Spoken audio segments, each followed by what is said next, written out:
toutes les valeurs du monde. All the values of the world underlie art. Art is the most lively of all the living you can imagine in the creation of the world.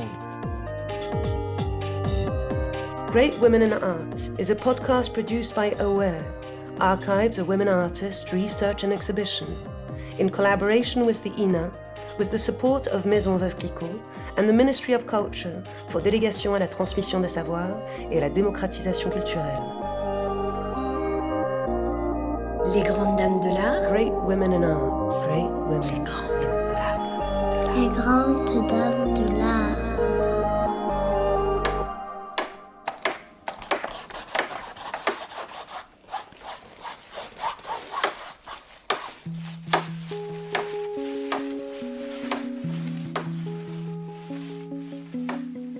The podcast Les Grandes Dames de l'Art, Great Women of Art, gives a voice to the female artists of the 20th century. They talk about their work, their life, the world around them, and their achievements. Let us go in search of their presence, their secrets. Let us rediscover the hidden stories of women artists through their voices. After the episodes dedicated to Maria Helena Vieira de Silva and Anna Eva Bergman, we would like to introduce you to a third female painter, a pioneer of abstraction, Aurélie Nemours. She was born in 1910 in Paris and died in 2005 and stands out because of the radical path her career took. You will soon hear her voice, a voice as abstract and radical as her painting. To introduce her in a few words, Nemours revolutionized geometrical abstractions by using simple shapes, colors applied in solid coatings, and often reducing her palette to black and white. She chose the horizontal and vertical lines and abandoned diagonals and curves. She worked in series that she called families. There are 22 of them in her catalogue. Nemours was supported by a few passionate amateurs and by Colette Allendy and Denise René's galleries.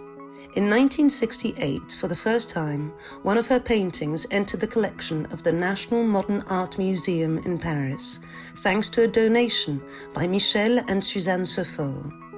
She started to be famous in the 1980s, especially in Germany. In 2004, a big retrospective exhibition of her work was organized at the Pompidou Center. This was, of course, very late on in her career. She was 94 and died a year later. Without surprise, Aurélie Nemours was also interviewed on the radio and the television very late on in her life. She therefore appears for the first time on radio at the age of 76 in 1986. She is interviewed on France Culture on the programme Les Chemins de la Connaissance, The Paths to Knowledge, a programme created in the 70s and that still exists today. In a conversation with Gilles Plazy, producer of the programme, she talks about her training. She wanted to be a painter, but hated the all-girl atelier she attended and would have preferred to study at the École du Louvre. She then started more general training where she learned math, Latin, theology, astronomy, and philosophy. She continued this training after the war, but said that she felt like she was missing out on her life. It's only in 1937, aged 27, that she started studying painting in André Lotte's atelier and then in Fernand-Léger's. She chose these two teachers, but very quickly felt limited by their teaching.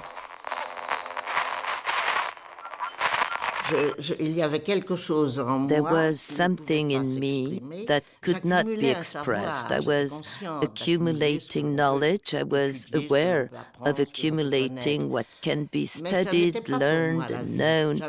But for me, that wasn't life. I felt like I had put my life aside and I was doing something else just to while away time. But I was whiling my life away. So I entered the André Lotte Academy, and there I discovered it was wonderful. Yes, wonderful, I'll tell you why. Because this art history that I had learned, in which I had tried to enter through knowledge, intellectually, there with Lotte, I had the possibility of living it, but living it from my deepest inner being. I see that as a luxury, although today, the situation and the mindset are quite the opposite. I treated myself to 10 years of studies. I mean, I chose my art schools based on the masters that I then considered as such in my youth, André Lotte and Fernand Léger. I worked in a fairly traditional way in these academies, although it was not the Beaux-Arts, the fine art school, where I didn't want to go because it was already out of date. But I'm not against knowledge, as long as you free yourself from it.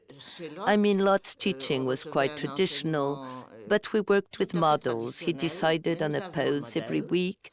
Sometimes he was kind enough to do a drawing himself, so as to open our eyes, so that we would stop, so that our mind would immediately be connected to hope, instead of being stuck on the appearance of the model. Her student years were spent in a form of intimacy with nature. She spent time observing it and noted that there's nothing to see in front of nature, that you only start seeing when nature disappears. Or to put it otherwise, observing will eventually help preconceived appearances disappear. What first shows itself to the gaze then gives way to abstract forms. Aurélie Nemours' work expresses this contradiction. Her paintings are very material, the texture of them sometimes rough, her strokes of paint purposely coarse. She will later say that these works are part of her archaic period. It's about opening your eyes. We had not come to the world yet. You have to open your eyes, and once you've opened your eyes, you see nothing. You're in front of a model and nature. What I call the model is nature. It might be a tree, a land, the ocean, and you see nothing. What I mean is that when you begin to see, your eyes are open, but you cannot see yet. It's a long time coming. You stand in front of nature and you see nothing. You start seeing when nature disappears, and when the shape, the rhythm, with all its secrets, comes up to the surface, rises from nature. And this is a great time. It's what I call the first time for me. It took a while because I was not satisfied with how I approached nature or shape, because I didn't understand yet. Because when you look, it must not be with your eyes only, what we call the sight, but you still have to shift to the eye of the mind, which is yet another way of looking, and that's when it all begins. Still, this constant daily work, night and day, because that's all I could think of. Finally, this work led me to the secret of nature, meaning I finally reached the shape, the rhythm, and the number.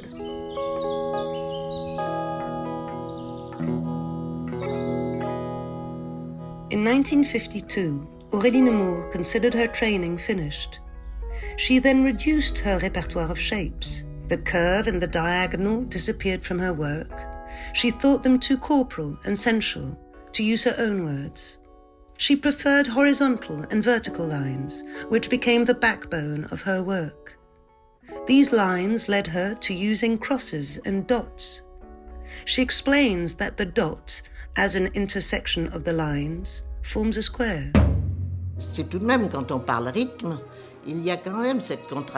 When we speak of rhythm, there is a contradiction always. This contradiction is at the same time an absolute union, a sort of coitus, and at the same time a radical contradiction. We have this in the cross sign, that is the horizontal, vertical as the absolute sign. We get to the cross sign or the plus sign, call it as you wish, and it is this sign that revealed the point to me. And the reason why you ask me about the square in my work, it's because for me the point is a square, because it's where the horizontal and the vertical intersect. If I don't get there, I have no reason to linger on the square, nor to speak of the square, nor make a square. I'm not at all, how should I say, intoxicated with the square. No, it's just a reality. I cannot but arrive at the square, but I get to the square by taking into account the rhythm that made it. Because this square, finally, this point of intersection, in fact, it's the time when rhythm becomes a shape. And this shape is the essential figure. For me, it is the world's essential figure.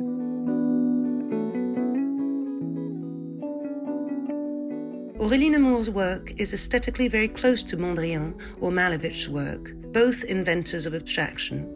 Yet she claimed not to know their work. She often had to answer questions from journalists on this subject. She explained that the information wasn't accessible and that her teachers, Léger and Lot, advised her not to look to the East for inspiration. And at last, that her work is very different from theirs. They wanted to change the world. She simply wanted to observe it. I promise you, I had never heard the name of Mondrian. I didn't know him.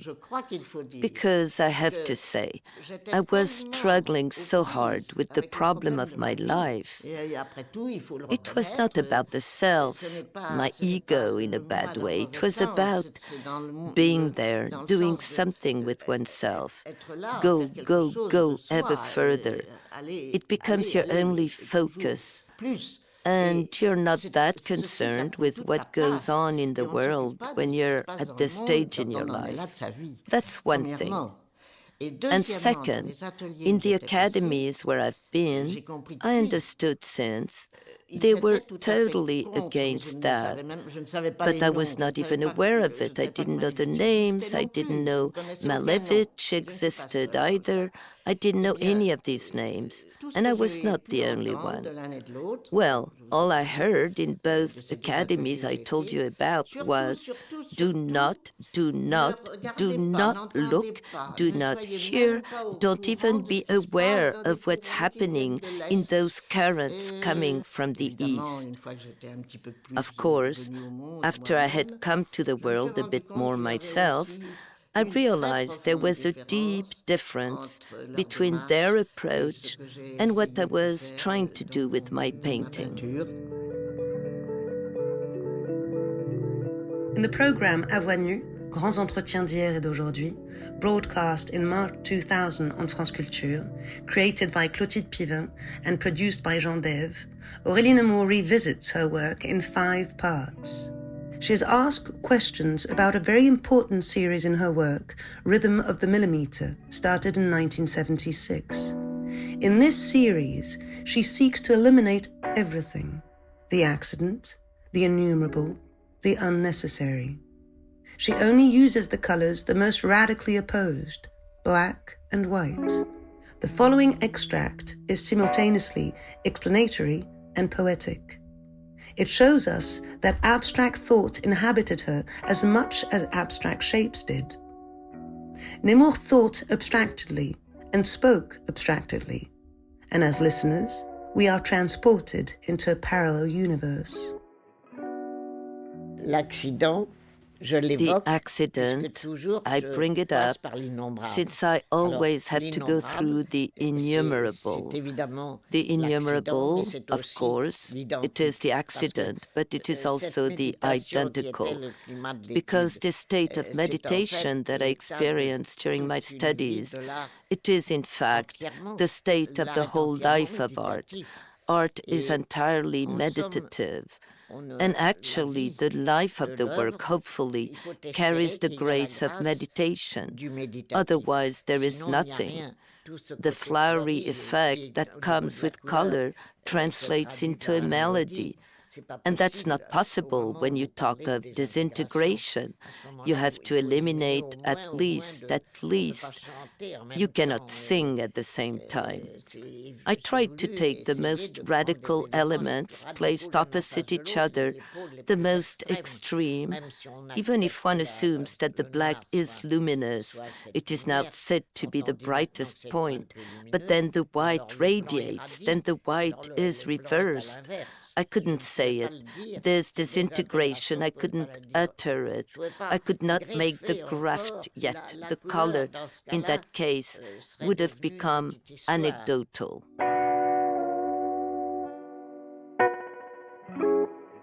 Aurélie Nemours almost always worked in series. She explained where this came from. She used to destroy a lot of her works. She was too demanding, and then realized that an artwork generates another, and that she needed to keep a trace of this filiation. La série est née de ce que the series came about because at the beginning, I would do away with lots of my work. I was not satisfied, and I would throw and I would destroy. So after a while, I realized it was not possible to destroy always, because at the end of the day, I could not benchmark myself. I had nothing left to compare against because I always destroyed. Because you do change quite a bit when painting a canvas. You're not the same person when you finish it as you were when you started it. You're already someone else. You don't know how, but something did happen, and you're transformed a little bit. It might be millimetric, but it does happen. So, in each picture I paint, I already see the next one. I see that, oh, I shouldn't have done that. I see my composition. I see, so I do the next one. But pretty soon I realized that in the first picture that led to the other one, there was some continuation that became interesting. I can see the path I'm taking. When it comes to the question of her work being abstract or figurative, she answers with subtlety and caution. The words abstraction and geometrical do not suit her. We need a new kind of vocabulary to describe her radical and rigorous work.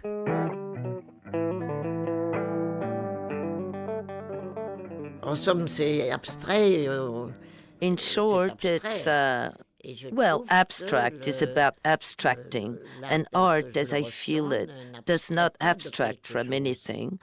I do not abstract precisely from nature or from some vision. I am somewhere else, not in... it would still be a figuration of some sort with abstract. That's why I don't really agree with the word abstraction. It's about abstracting. So we came up with the term constructed art. It's very heavy and flat and very boring. Now, concrete art, it's a bit lighter, yes, it's a bit better, and after all, it is concrete, since we make an idea concrete, an idea or something that is not embodied precisely. In 2001, the program Surpris par la nuit on France Culture, created by Bernard Tréton and produced by Alain Weinstein, explained the importance of her work at a time when it was more and more institutionally shown, at the museum in Vannes, the National Library in Paris, or the Beaux-Arts Museum in Grenoble. For Nemours, art was the language that contained all the value of the world. Unfortunately, in 1992, she has to give up painting because of an eye disease. She was then left with writing and speaking. I stopped painting 5 or 6 years ago.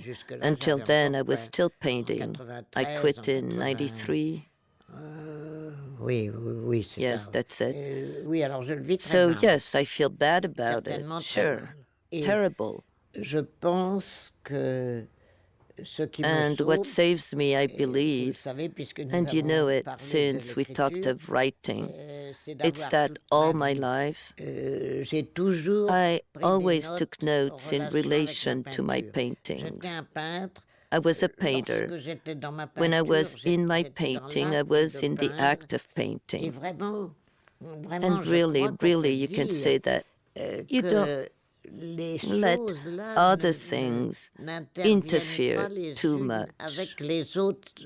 No. In the act of painting, there is painting. The act of painting is painting. Coordinated by Mathilde Croix and the Aware team. Directed by Élodie Royer. Music by Julian Ogil. Credits Andrew Nelson.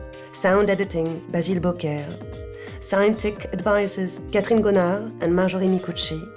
Translation Beth Gordon. Translation of the artist's voice Eve Dair. French voice Camille Morino. English voice Lou Doyon.